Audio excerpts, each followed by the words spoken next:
Welcome back to this exploration of unhurried living, where I'm sharing tips for how to slow the pace of life, how to be more present in the moment, and just sharing some of the practices that I've been experimenting with that have really helped me to feel better every day and to feel more connected to my purpose.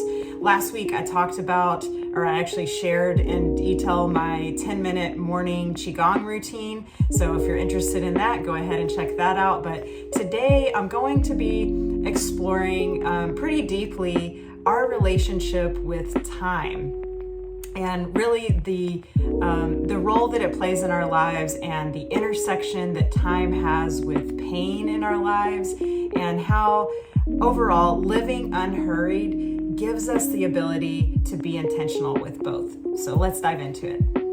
Bayo Akomolafe is a philosopher, a writer, an activist, a professor of psychology, and a lot of other things as well. And he has this famous quote that I just absolutely love that's relevant to this conversation, and that is, "Times are urgent, let us slow down." And this is really a paradoxical statement, and I love paradoxes and just like kind of digging into that and really using it as a way to fuel just the direction of life. And the truth is that we are living in an urgent world, but we know that true impact often happens when we withdraw, we take a step back, and we are able to move with intention because of that pause we're taking.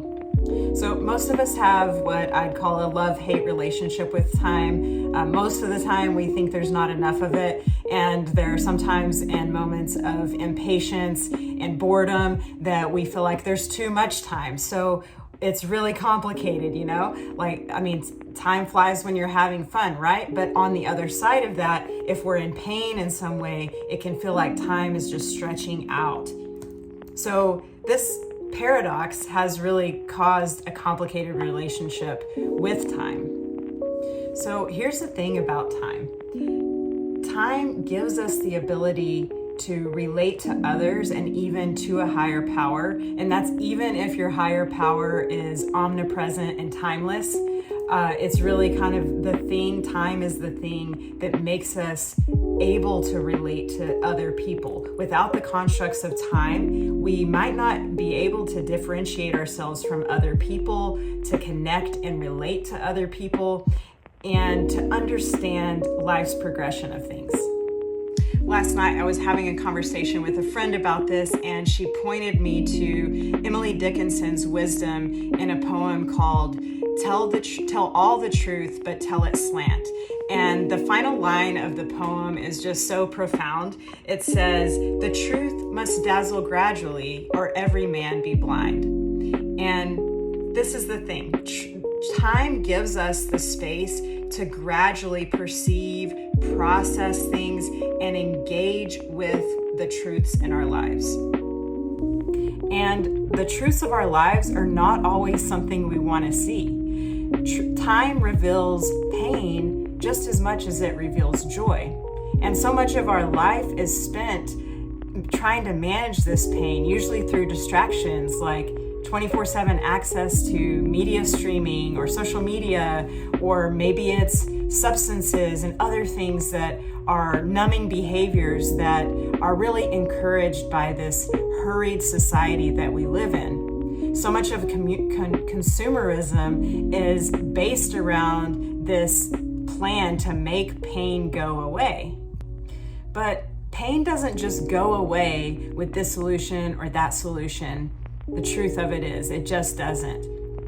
And what is true is that pain is either transmuted or transmitted.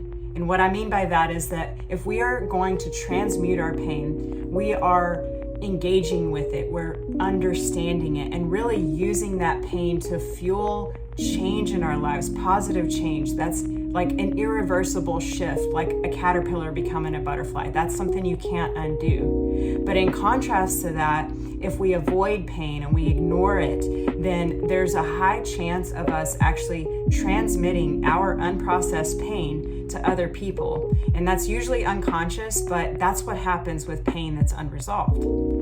But the good news is, if we are living unhurried lives, we're creating the space to face this pain, to transmute it into something positive, something meaningful, to make it all make sense, even when it can't make full sense, I guess. But we're turning it into an opportunity for growth instead of passing it on to other people. So what I'm trying to say here is that unhurried living creates a path to clarity and transformation. So for me, as I've slowed down my pace of life and really tried to put these practices into action in my life, I've had to address some negative, feelings about myself. Like for example, does giving up being a hustler mean that I can't be successful?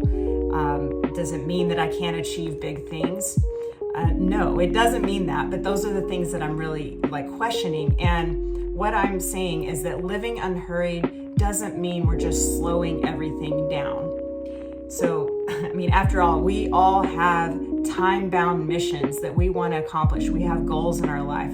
Time is part of achieving those goals. It's an important piece of it. So what I mean by living unhurried is that we are just choosing a more intentional pace of living that allows us to transform all of our experiences, whether they be joy or pain or anything else in between, to understand our relationship with these feelings and to avoid transmitting our unresolved pain to other people. Okay, so this week I want to challenge you to consider one way that you could use time as a sacred tool, really viewing it as that, for understanding or transforming an area of your life. So this might look like setting aside 20 minutes to journal, or maybe putting a block of time on your calendar for artistic or creative expression, art, music, something like that. I just want to encourage you to use this time to really tap into your inner world and explore what's there to discover. All right, so one final thought I'll leave you with, just a final question. How might your relationship with time change if you saw it as an ally in your journey of transformation rather than as something to escape?